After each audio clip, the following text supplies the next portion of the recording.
Hola, ¿qué tal? Hoy vamos a hablarles acerca de la enfermedad de Hashimoto. Esta investigación fue realizada bajo la dirección del doctor Eduardo Armienta Aldana de la materia de bioquímica metabólica. Nosotros somos alumnos de la Facultad de Ciencias Químico-Biológicas de la Universidad Autónoma de Sinaloa. A la enfermedad de Hashimoto también se le conoce como tiroiditis de Hashimoto. Otras personas suelen llamarla como tiroiditis linfocítica crónica o tiroiditis autoinmunitaria. Muchos se preguntarán acerca de lo que trata esta enfermedad. Bueno, esta enfermedad es una afección autoinmune caracterizada por un ataque del sistema inmune de la propia persona a la glándula tiroides, que se inflama. Esta inflamación resulta en el daño a la glándula tiroides y en la disminución de la función tiroidea, o también llamado hipotiroidismo.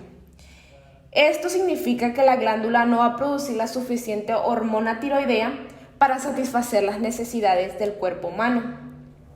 Del lado derecho se puede ver un esquema acerca de lo que veremos durante esta presentación. Ahora hablaremos acerca de los trastornos autoinmunitarios. Este ocurre cuando el sistema inmunitario ataca y destruye el tejido corporal sano por error. Un dato interesante es que hay más de 80 tipos diferentes de trastornos autoinmunitarios.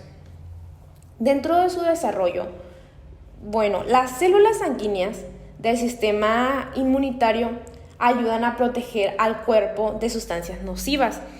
Uno de estos ejemplos están las bacterias, los virus, toxinas, células cancerosas, al igual que sangre o tejidos fuera del cuerpo.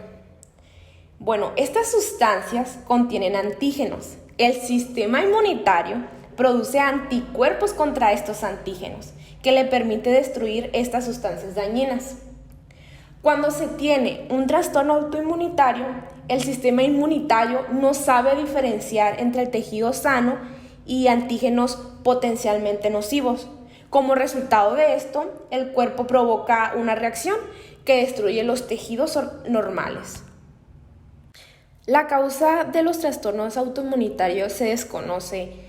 Una teoría se sostiene que algunos microorganismos, como las bacterias o los virus o fármacos, pueden desencadenar cambios que confunden el sistema inmunitario.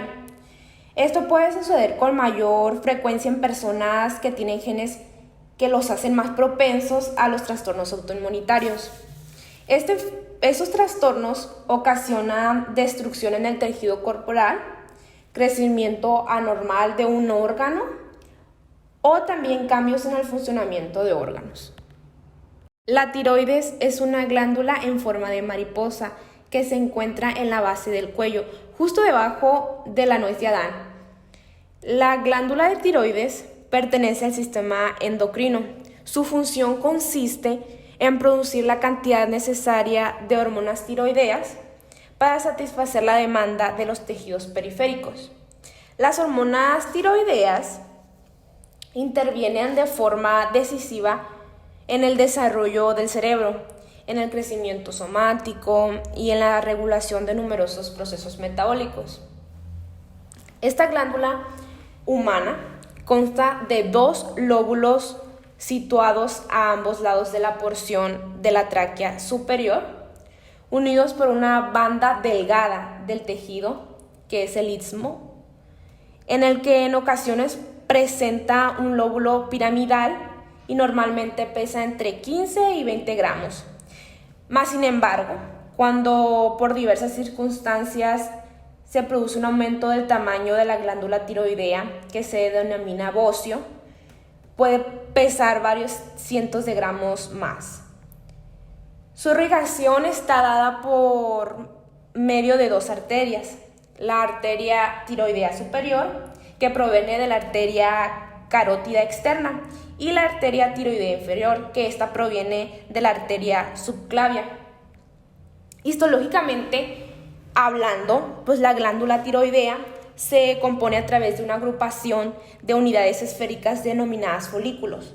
El folículo tiroideo es la unidad funcional y está constituido por una estructura esférica con una cavidad central rellena de sustancias coloide y también está rodeada de una monocapa de células epiteliales cuboides llamadas tirocitos. Para empezar a hablar del hipotiroidismo, tengo que decirles que la glándula tiroidea secreta dos hormonas que son importantes, la tiroxina T4 y la triiotironina T3. Ambas inducen un notable aumento del metabolismo del organismo. La secreción tiroidea está controlada por la tirotropina y esta es secretada por la adenohipófisis. El hipotiroidismo, ahora sí, es un síndrome clínico y bioquímico resultante de una disminución de la producción hormonal de la glándula tiroidea. En primer lugar, va a sufrir una tiroiditis autoinmunitaria, que es la enfermedad de Hashimoto, es decir, la inflamación de la glándula tiroidea que provoca su deterioro y progresivo, y en la última instancia, la fibrosis de la glándula con una secreción escasa o nula de hormonas tiroideas.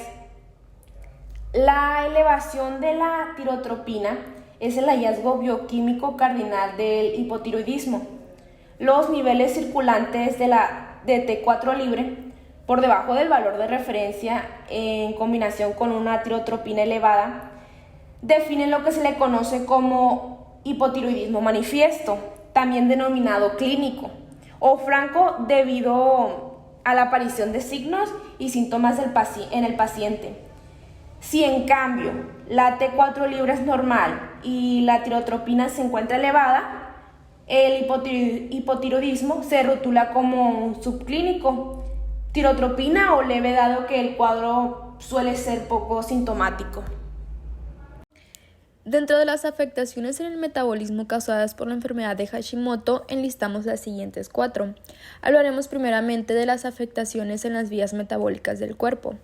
Bueno, la enfermedad de Hashimoto puede afectar significativamente las vías metabólicas del cuerpo, lo que puede tener un impacto en una variedad de procesos corporales y contribuir a una serie de síntomas y trastornos asociados con dicha enfermedad. Las hormonas tiroideas son esenciales para regular el metabolismo, el proceso por el cual el cuerpo convierte los alimentos en energía utilizable. Cuando los niveles de hormonas tiroideas disminuyen debido a la enfermedad de Hashimoto, puede haber una disminución en la tasa metabólica basal, que es el segundo punto de nuestra lista. Lo que esto significa es que el cuerpo quema menos calorías en reposo. Esto puede llevar a un aumento de peso y a una disminución en la capacidad de perder peso. El metabolismo basal puede influir en la tendencia a engordar de una persona. Por ejemplo, una persona con el metabolismo basal bajo quema menos calorías estando en reposo o durmiendo. Entonces, esta persona tenderá a ganar más kilos de grasa corporal con el tiempo que una persona de talla similar con un metabolismo basal promedio que ingiera la misma cantidad de alimentos y que haga la misma cantidad de ejercicio físico. En este caso, la tiroxina es la que desempeña un papel clave en determinar con qué rapidez o con qué lentitud se producen las reacciones químicas del metabolismo en el cuerpo. Es por esta razón que la tasa metabólica basal se ve afectada por la enfermedad de Hashimoto, porque como sabemos, esta enfermedad también afecta la síntesis o la producción de las hormonas tiroideas. Entonces, hacer la tiroxina una hormona tiroidea que desempeña un papel clave en determinar la rapidez o lentitud en la que se producen estas reacciones químicas. Al haber una deficiencia de estas hormonas, pues también se va a ver afectada la manera en que se producen estas reacciones en el cuerpo. Por otra parte, las hormonas tiroideas también son necesarias para la síntesis de proteínas y la regulación del crecimiento y la diferenciación celular. Además, cumplen las siguientes funciones. El hipotálamo y la hipófisis ayudan a controlar la glándula tiroidea de la siguiente manera. El hipotálamo libera hormona liberadora de tirotropina y esto estimula a la hipófisis para que libere hormona estimulante de tiroides. Cuando el hipotálamo y la hipófisis funcionan con normalidad, notan lo siguiente. Notan cuando los niveles de hormona tiroidea son bajos, por lo que se agregan más tirotroponina y más hormona estimulantes de tiroides. Esta misma estimula la tiroides para que produzca más hormonas. También nota cuando los niveles de hormona tiroidea son demasiado altos, por lo que generan menos tirotroponina y menos hormona estimulante de la tiroides. Esto reduce la producción de hormonas por parte de la tiroides. Entonces, cuando se tiene una enfermedad o un tumor en la hipófisis o glándula, cuando se tiene alguna enfermedad, como por ejemplo la enfermedad de Hashimoto o tumores en la hipófisis o glándula pituitaria, pueden afectar este proceso. Y es por eso que decimos que se ve afectado el proceso de la hipófisis. Como último punto, la enfermedad de Hashimoto también puede afectar la síntesis de glucógeno, que es la forma en que el cuerpo almacena la glucosa para su uso posterior. La disminución de los niveles de hormonas tiroideas puede reducir la capacidad del cuerpo para almacenar glucógeno, lo que puede afectar la capacidad para realizar ejercicios físicos prolongados. Hablaremos ahora de la síntesis de las hormonas tiroideas. La síntesis de cantidades normales de estas hormonas requieren un aporte adecuado de yodo a la glándula tiroidea. El yodo es aportado por los alimentos y el agua, constituyendo un componente fundamental en la estructura molecular de dichas hormonas. Se requieren cantidades muy pequeñas de yodo establecidas de entre 90 a 120 microgramos al día para niños y adolescentes, de 150 microgramos al día para adultos y de más de 200 microgramos al día para mujeres embarazadas o que amamantan. El yodo contenido en los alimentos se encuentra predominantemente en forma de yoduro, que tras su casi total absorción por el yodo contenido en los alimentos se encuentra predominantemente en forma de yoduro, que tras su casi total absorción por el aparato digestivo pasa al líquido extracelular. La tiroides capta y concentra la mayor parte del yoduro del líquido extracelular, en el cual solo permanece una pequeña porción del yodo ingerido.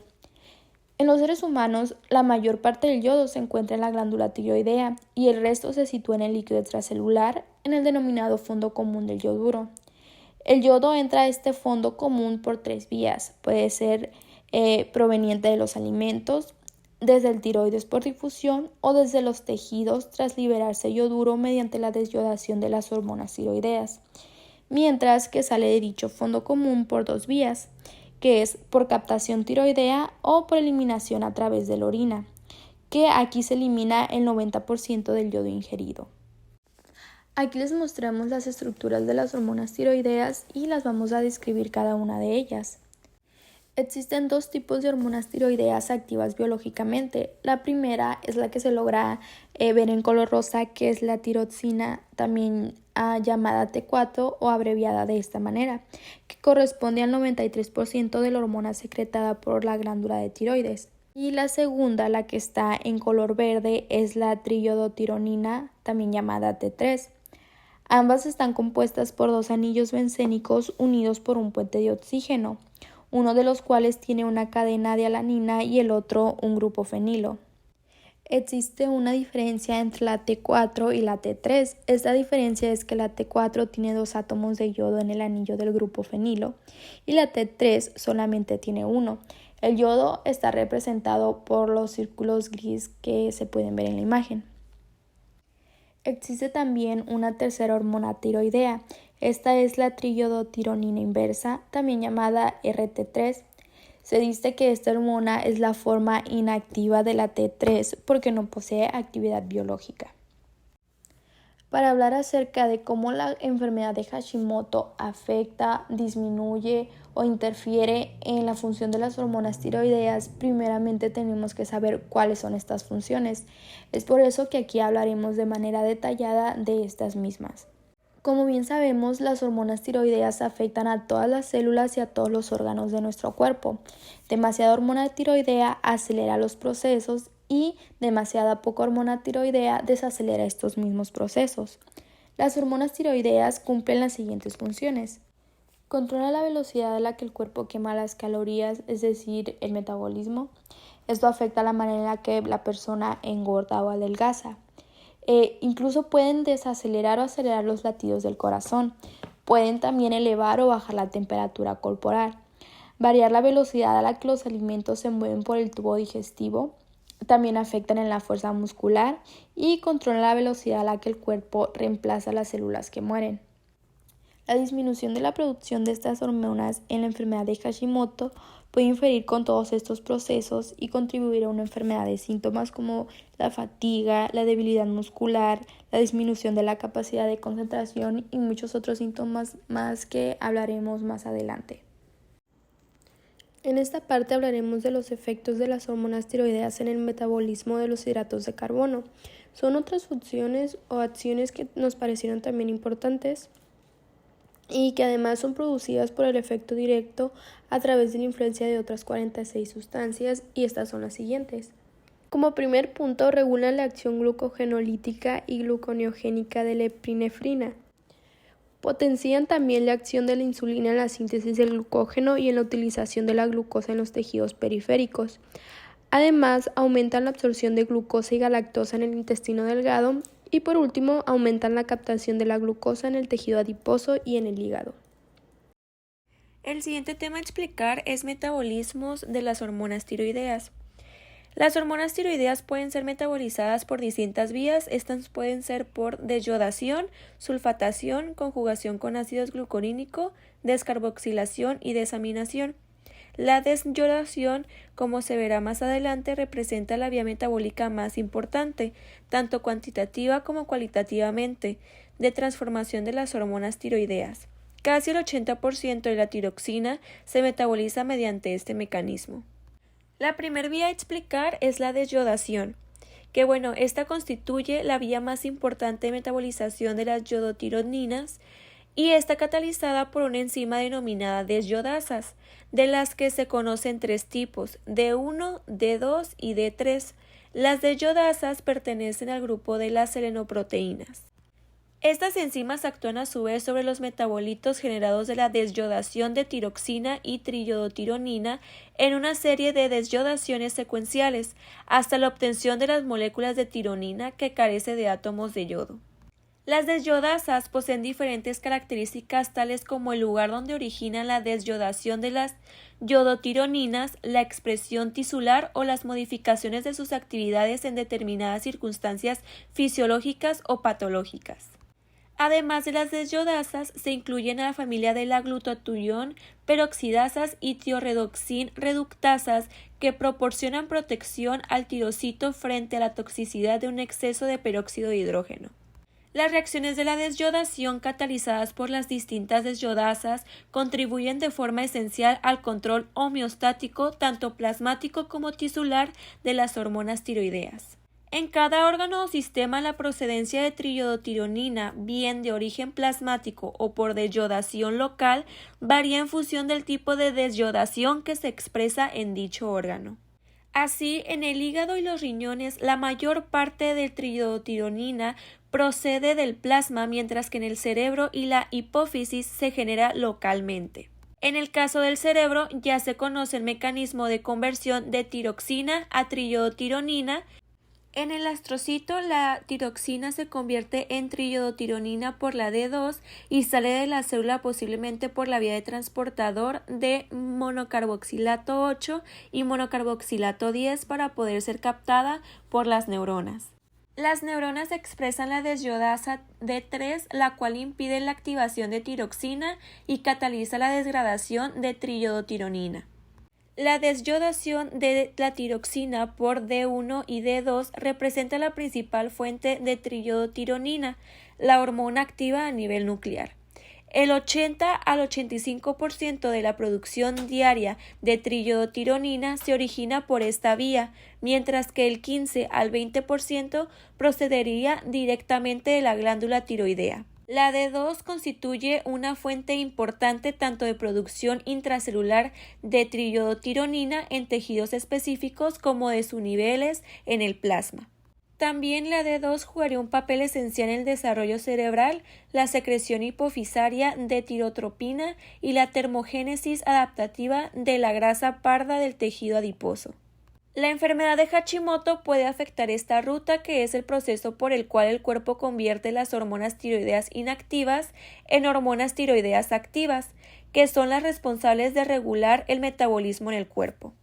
En la ruta de desyodación, la enzima desyodasa convierte la tiroxina en triiodotironina. Sin embargo, si los niveles de tiroxina son bajos debido a la enfermedad de Hashimoto, la producción de triiodotironina también se verá afectada. Además, en la enfermedad de Hashimoto se puede producir un aumento en la producción de una enzima de yodasa tipo 3 que convierte la triiodotironina en una forma inactiva de 3,3,5 triiodotironina inversa. Estos pueden provocar una disminución en los niveles de triiodotironina activa en el cuerpo, lo que puede contribuir a los síntomas de hipotiroidismo. Es importante destacar que el efecto de la enfermedad de Hashimoto en la ruta de la desyodación puede variar de una persona a otra y que el tratamiento para la enfermedad del Hashimoto se enfoca en la reposición de las hormonas tiroideas con medicamentos para normalizar la función de los tiroides y prevenir complicaciones.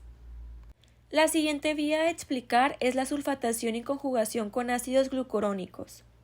La tiroxina y una pequeña fracción de triiodotironina se conjugan con el ácido glucurónico mediante la enzima uridin disfosfato glucuronil transferasa y la formación de glucorón y sulfato conjugado de las hormonas tiroideas se producen fundamentalmente en el hígado y los riñones. En el hígado, estos derivados se excretan por la bilis al intestino en donde se hidrolizan, volviendo a ser absorbidas una pequeña fracción como tiroxina y triiodotironina, o bien dichos metabolitos se eliminan por las heces. Aproximadamente el 20% de la tiroxina se excreta por las heces como derivado glucorón conjugado. En la enfermedad de Hashimoto, la disminución en la producción de hormonas tiroideas puede disminuir la actividad de las rutas de sulfatación y conjugación con ácido glucurónico. Esto puede deberse a la reducción de la cantidad de sustrato disponible para la conjugación, así como a la disminución de la actividad de la enzima que catalizan estas reacciones. Además, algunos estudios han sugerido que la enfermedad de Hashimoto puede estar asociada con alteraciones en la actividad de las enzimas de la vía de sulfatación y conjugación con ácidos glucurónicos. Por último, tenemos la vía de descarboxilación y desaminación. En la especie humana se desconoce la importancia de estas vías, pero se cree que no supera el 5% del total de las transformaciones metabólicas de las hormonas tiroideas. Mediante estos procesos se originan tetraiodotiroacético a partir de tiroxina y triiodotiroacético a partir de triiodotironina. Probabilidad de desarrollar la enfermedad de Hashimoto. La enfermedad de Hashimoto es de 4 a 8 veces más común entre las mujeres que entre los hombres, aunque se puede presentar la enfermedad entre los adolescentes o entre las mujeres jóvenes. Se desarrolla con mayor frecuencia entre las mujeres de 30 a 50 años de edad.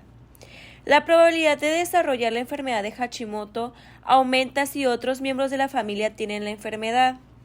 Es más probable que una persona desarrolle la enfermedad de Hashimoto si tiene otros trastornos autoinmunitarios como enfermedad celíaca, un trastorno digestivo que daña el intestino delgado, lupus, enlace externo del NIH, un trastorno crónico de largo plazo que puede afectar muchas partes del organismo, artritis reumatoide, enlace externo del NIH, un trastorno que afecta las articulaciones, síndrome de Sjögren, enlace externo del NIH, una enfermedad que causa resequedad en los ojos y la boca, y diabetes tipo 1, una enfermedad que se presenta cuando la concentración de glucosa en la sangre, también llamada azúcar en la sangre, es demasiado alta. Por otro lado tenemos los síntomas. Al principio muchas personas con la enfermedad de Hashimoto no presentan síntomas. A medida que la enfermedad avanza, la persona podría presentar uno o más de los síntomas del hipotiroidismo, que estos pueden ser fatiga, aumento de peso, dificultad para tolerar el frío, dolores en las articulaciones y los músculos, estreñimiento, piel seca o cabello seco, periodos menstruales abundantes o irregulares o problemas de fertilidad y ritmo cardíaco lento. La enfermedad de Hashimoto lesiona la tiroides. La mayoría de las personas con la enfermedad de Hashimoto desarrollan hipotiroidismo. En raras ocasiones, al principio del curso de la enfermedad, esta lesión puede hacer que se libere demasiadas hormonas tiroideas en la sangre, lo que causa síntomas de hipertiroidismo. La tiroides podría agrandarse y hacer que la parte frontal del cuello se vea hinchada. La tiroides agrandada, conocida como bocio o coto, podría crear una sensación de llanura en la garganta, aunque por lo general no duele. Después de muchos años o incluso décadas, la lesión de las tiroides podría hacer que las glándulas se contraigan y desaparezcan el bois. También tenemos los que son los síntomas más avanzados, que estos pueden ser voz nasal y síntomas de presión en el cuello por la ampliación de la tiroides, movimientos lentos y pérdida de energía, disminución de la sudoración, sordera leve del nervio, neuropatía periférica, secreción del pezón de las mamas, depresión, demencia y otras alteraciones psiquiátricas, pérdida de memoria, dolores en las articulaciones y calambres musculares, pérdida de cabello, apnea del sueño y somnolencias. Además, también puede pasar que la persona empieza a tener la cara hinchada, hinchazón de manos y pies, engrosamientos y fragilidad de las uñas, presión arterial elevada o baja, disminución de los reflejos tendinosos profundos, lengua grande o macroglosia. Diagnóstico. El diagnóstico se realiza inicialmente a través del examen físico y la historia médica. Una glándula tiroidea agrandada puede detectarse durante un examen físico y los síntomas pueden sugerir hipotiroidismo. El diagnóstico se confirma con los siguientes exámenes. El primero es la prueba de tirotropina ultrasensible. Comúnmente es la primera prueba realizada. Esta prueba de sangre es la medida más precisa de la actividad de la tiroides. La segunda es el análisis de tiroxina, que mide la cantidad real de hormonas tiroideas circulantes en la sangre. La tercera prueba es de anticuerpos antitiroperoxidasa y anticuerpos antitiroglobulina, que detecta la presencia de anticuerpos antitiroideos. En cuarto está la captación de iodos y el ultrasonido de la tiroides, que por lo general no están indicados para el diagnóstico de la tiroides del Hashimoto, sin embargo son importantes para descartar otras enfermedades de la tiroides que pueden causar un nódulo de tiroides. El quinto está la aspiración con aguja fina, que se puede realizar en cualquier nódulo tiroideo para excluir otras enfermedades como malignidad o la presencia de un linfoma tiroideo, embocio de tiroides de rápido crecimiento. Y por último tenemos el análisis histológico, que confirma el diagnóstico ya que la tiroides tiene alteraciones características. Tratamiento. Este va a depender si la persona tiene presencia de hipotiroidismo y en caso de su ausencia de algunos médicos tratan la enfermedad de Hashimoto para reducir el tamaño del bocio y otros optan por no tratar la enfermedad y simplemente estarla monitoreando. De cualquier forma, con o sin hipotiroidismo, la enfermedad de Hashimoto se trata con hormona tiroidea sintética. El medicamento usado se llama levotiroxina sódica. El objetivo del tratamiento es restablecer un estado normal de la tiroides y la dosis estándar es de 1.6 a 1.8 microgramos por kilogramo de peso por día, pero la dosis es ajustada a las necesidades del paciente. Como último tema hablaremos sobre los factores de riesgo. Los siguientes factores se asocian con un riesgo alto de sufrir la enfermedad de Hashimoto. Estos factores serían el sexo, el consumo excesivo de yodo, la genética, otras enfermedades autoinmunitarias, embarazo, exposición a la radiación y edad.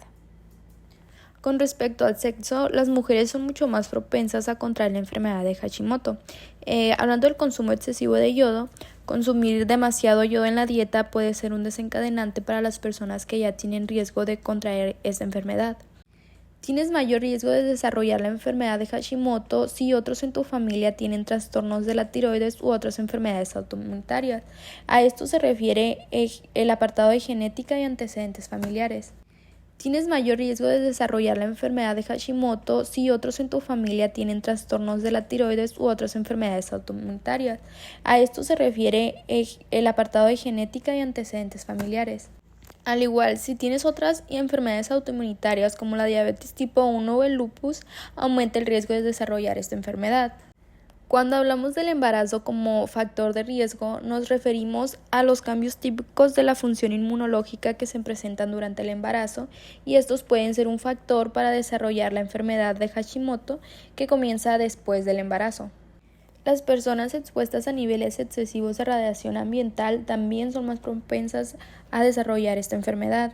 Como último punto está la edad. Bueno, la enfermedad de Hashimoto puede darse en cualquier edad, pero se presenta con mayor frecuencia en personas de mediana edad.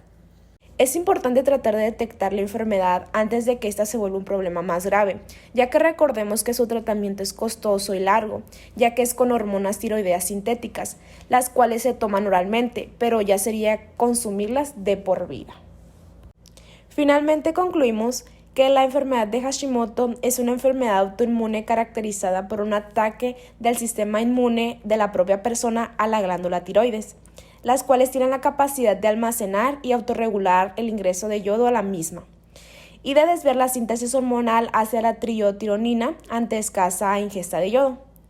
Estas, al ser atacadas por el sistema inmune, se inflaman y ocasionan hipotiroidismo. La enfermedad de Hashimoto no suele presentar síntomas al principio, pero a medida que va avanzando la enfermedad, esta se puede presentar con síntomas del hipotiroidismo, las cuales podrían ser fatiga, aumento de peso, estreñimiento, piel seca y para las mujeres un periodo abundante o irregular, etc.